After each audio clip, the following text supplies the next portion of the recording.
Hey guys, welcome to Alternative Outlook, and today we are ranking the Oasis albums from worst to best.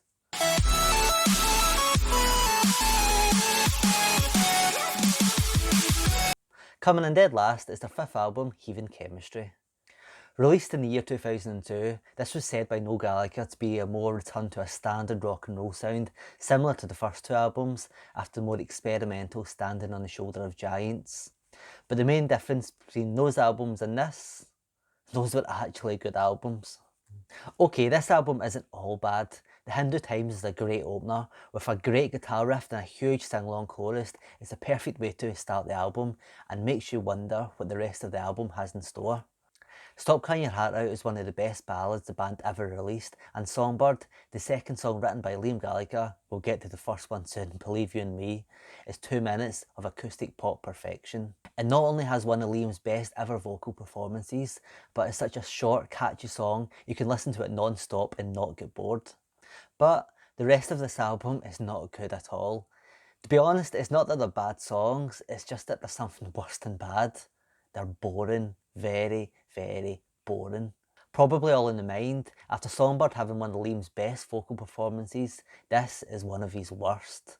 He sounds so bored singing the song, which makes the listener sound bored, and the fact that it goes on for over 4 minutes does not help at all. Born on a Different Cloud, another song written by Liam, goes on for over 6 minutes and goes absolutely nowhere, with no apparent chorus in sight.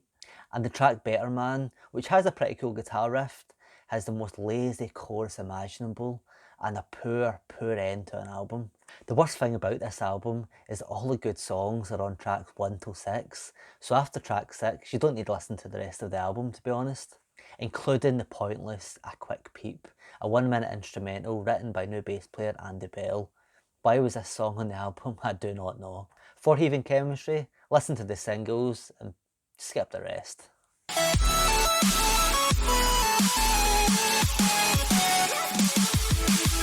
Coming in at number 6 is the 2000s more experimental Standing on the Shoulder of Giants. After original members Bonehead and Quigsy left before recording this album, it was up to Noel, Liam and drummer Alan White to record this album, and to be honest, the results are a very mixed bag. Noel Gallagher had recently quit drugs, making this their darkest sounding record, with a lot of songs thinking about the past and mistakes along the way, instead of his usual more positive, forward-looking attitudes. The main problem I have with this album is that with every good song, there's an equally bad one right along after it. The Great Go Let It Out, the first single released for the album, has a massive chorus, reminiscent of past albums, and is a huge live favourite, but it's then followed by the track Who Feels Love, a psychedelic, almost 6-minute track that no one would have expected from Oasis. And although the chorus is kinda catchy, the verses are mind-numbingly boring. The album highlight is easily Gas Panic, possibly the best song Noel had written after the first 3 albums, and is Oasis doing psychedelic rock right. Noel's guitar playing and all the effects he uses in this song is unbelievable, and shows just how good and underrated he is as a guitarist. The lyrics show his mindset at this point in coming off drugs, and I recommend watching them play this song at Wembley Stadium. It truly is one of their best live performances. A few other album highlights is the album closer, Roll It Over, a nice ballad with Liam pushing his vocals to the absolute limit, and also the track Sunday Morning Call, a song sung by Noel and very laid back, like most of the songs in this album, but I just love the lyrics and the chorus to it. It's very, very underrated. Now, the bad songs, and let me just say, these are very, very bad songs. 2 words, Little James. The first song written by Liam Gallagher, and this is bad. This is very, very bad. With lyrics such as, have you ever played with plasticine? Ever tried a trampoline? Yep, those were lyrics on an Oasis album. Need I say more? The instrumentals are even bland, and the song ends with a minute of nanas. Skip this song at all costs. To be honest though, some of Noel's songs aren't much better. Put Your Money Where Your Mouth Is a 4-minute rocker, repeating the same lines over and over again, and should have been left on the cutting room floor. It is boring and bland. Same with the song I Can See a Liar. It's basically the same as Put Your Money Where Your Mouth Is, but a minute shorter, so at least let's get that going for it. This album shouldn't have been released. Well, it could have been released as an EP, with Go Let It Out, Gas Panic, and also the B-side, Let's All Make Believe, which in my opinion is Liam's best ever vocal performance.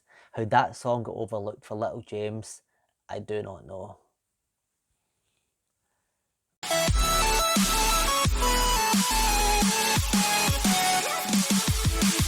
Dig Out Your Soul, the last album released by Oasis in the year 2008, is a mixed bag of rock and roll ballads and psychedelic tracks, and the reason this beats previous albums is there are no truly bad songs on it.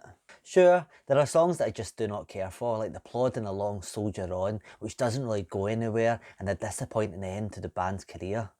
To Be With His Life, a psychedelic track written by guitarist Gem and sung by Noel, isn't much better, to be honest, with verses that do not go anywhere and isn't really interesting. Same goes for the song Get Off Your High Horse Lady, which quite frankly could put anyone to sleep.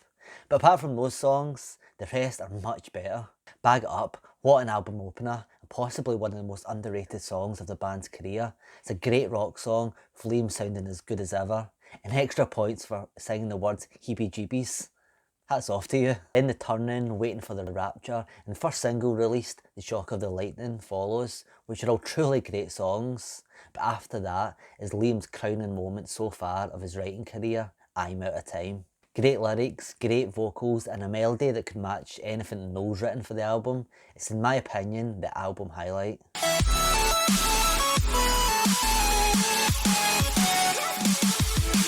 Next up is 2005's Don't Believe the Truth, a huge return to form after a couple of extremely disappointing albums. A lot of people say after the first 3 albums, Oasis aren't really worth listening to, apart from a few singles here and there. But to those people, please listen to this album. Apart from maybe 1 or 2 songs, this album rights the wrongs of previous albums of being either too experimental or too boring and long. Most songs are about 3 minutes, they don't outstay their welcome, and the biggest plus, they're actually decent songs. Bass player Andy Bell has the best song he's ever contributed to an Oasis album, with the album opener, Turn Up the Sun, a live favourite with a huge chorus. First single Lila has a drum beat that will have you stomping your feet all the way through the song, and a chorus that you will be singing at the top of your lungs. And then we have the track, The Importance of Being Idle. Not only the best song on the album, but one of the best songs Noel has ever wrote. It sounds like nothing that Oasis has ever recorded before, but in the best way possible. It has a sort of stomping marching band feel to it, with acoustic guitars, piano mixing together to create a very feel-good sound, and Noel sounds as good as he's ever done. If you can only check one song from this album, please let it be this one.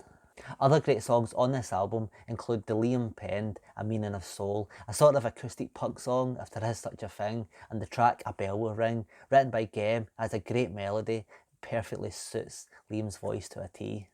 The only major criticisms I have with Don't Believe the Truth is that it is very acoustic driven, which is fine, don't get me wrong, but it's not something you're looking for when you listen to Oasis. Also, the track Let There Be Love closes the album and quite frankly is boring and dull. It's the first time Liam and Noel have shared vocals on a track since Acquiesce, but it is nowhere near as good as that song. I think if it only lasted for about 3 minutes I wouldn't have minded as much, but it goes on for 5.5 minutes and you're bored to tears by the time it's over. It's a poor album closer to an otherwise decent album.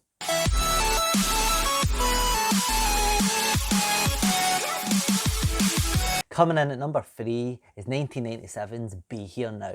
A lot of people hate this album, saying it's too loud, too long, way too many overdubs on the guitars. And even though those people aren't wrong, this album is still amazing. Oasis were at the height of their fame at this point and made possibly the most rock and roll album of their career. Do you know what I mean? Kicks the album off with a huge Call to Arms chorus, which should be sung with all your mates getting drunk, even though the song is 8 minutes long.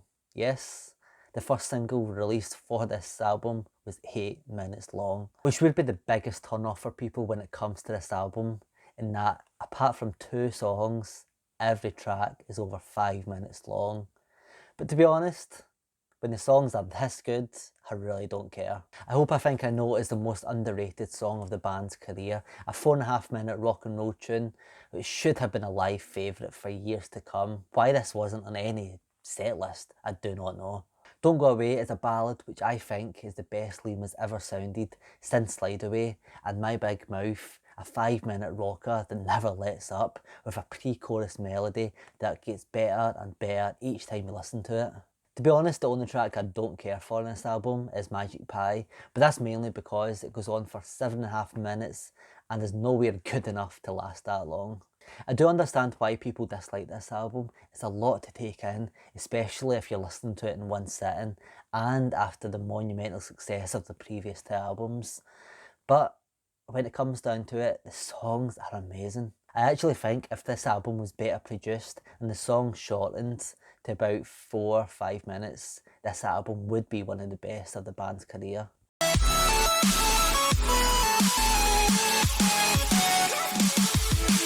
Coming in at number 2 is 1994's Definitely Maybe, and just by the slightest of margins. If you make a list of perfect debut albums, this album is right up there. It mixes the punk rock attitude, vocals and guitar of the Sex Pistols and the melody of the Beatles and Rolling Stones. It's crazy how one band could get it so right on their first album. Starting off with the song Rock and Roll Star, this song declared what Oasis were all about.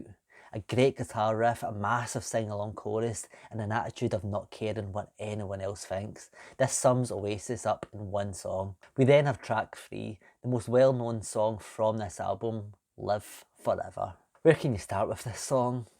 When you usually see polls of the greatest ever British songs of all time, this song always comes in number 1, and with good reason. Featuring the best solo of Noel's career, matching with positive lyrics about living your life with no regrets and enjoying your time spent here, it is a truly remarkable song. It is a must listen to if you've never heard it before. You then have the live favourite Cigarettes and Alcohol, with a guitar riff stolen from the band T-Rex and lyrics describing youth culture to a T, drinking, smoking and not wanting to get a boring job. It's perfect. In my opinion, it's the lesser known songs though on this album which make it my second favourite. Bring It On Down is Oasis at their most punkiest. Slide Away is the best love song Noel has ever wrote, with Liam's vocals a pure standout, and Up in the Sky is the catchiest song on this album. This song does not get enough praised, it is always overlooked. The only criticism I have with Definitely Maybe is the track Digsy's Dinner, mainly due to the lyrics, but that can be totally forgotten about due to how good this album is. It is a true British classic.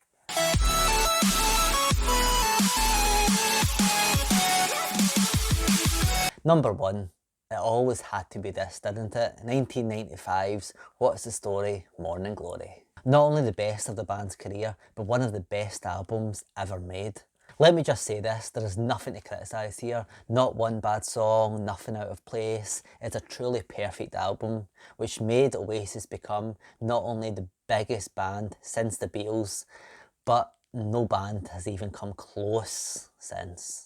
I suppose we should talk about the songs, but what can you say that hasn't been said before? It's a much better sounding album than Definitely Maybe, with songs more refined, with more emphasis on instrumentation. But that doesn't mean they lost that punk rock mixed with rock and roll sound that they had.